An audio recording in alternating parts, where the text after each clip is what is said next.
Hallo liebe Feriengäste und Tagestouristen auch aus Bernkastel-Kues. Heute wollen wir euch so einen kleinen Einblick geben, wie eine Riesling-Lese abläuft. Mein Name ist Matthias Kerpen, ich komme vom Weingut Kerpen aus Wehlen, am reinen Familienbetrieb mit 8,5 Hektar Riesling und ich bin bereits die 9. Generation.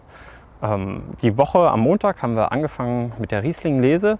Wieder früher als sonst die Jahre aufgrund des Klimawandels. Es wird immer wärmer und dadurch müssen wir auch immer früher lesen gehen. Die Trauben werden früher reif. Und heute befinden wir uns hier im Bernkasteler Bratenhöfchen in der Großlage Bernkasteler Wartstube.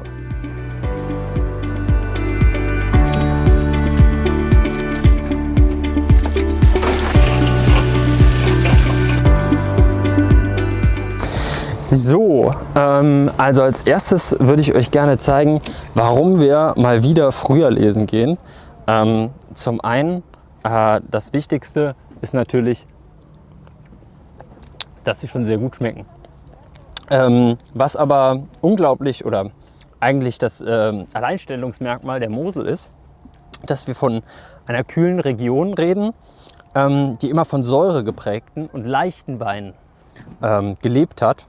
Und da müssen wir wieder hinkommen, auch mit dem Klimawandel. Deshalb versuchen wir ein bisschen früher lesen zu gehen. Die Trauben sind noch sehr gut in der Säure.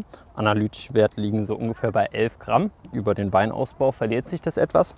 Aber das heißt, wir brauchen diese knackige Säure und ein moderates Mostgewicht, sodass wir leichte und knackig fruchtige Weine erzeugen können.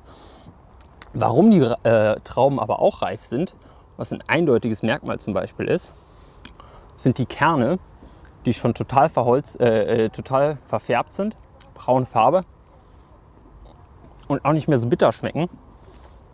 Das sind eigentlich immer so die klassischen Anzeichen für uns Winzer, dass die Traubenlese beginnen kann.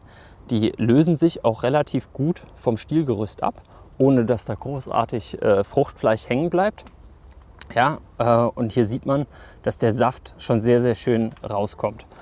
Das sind alles Anzeichen dafür, dass die Traubenlese beginnen kann und beginnen sollte.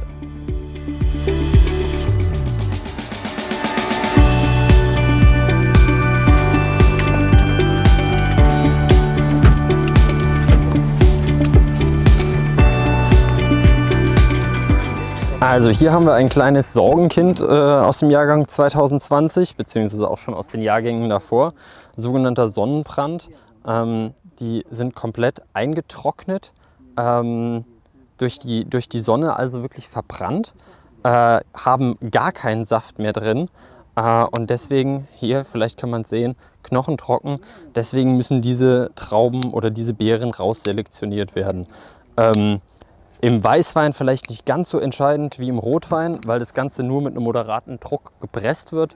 Im Rotwein bei einer Maischevergärung würden da sehr, sehr grünliche und bittere Geschmacksaromen rausextrahiert werden und deswegen sollte man es unbedingt rausselektionieren.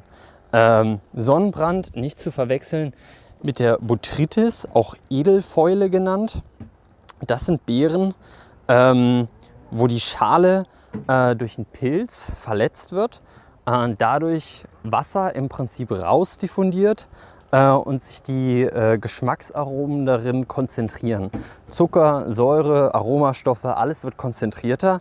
Und die edelsten Weine, die edelsten Riesling-Weine im restsüßen Bereich sind sogenannte Trockenbeerenauslesen.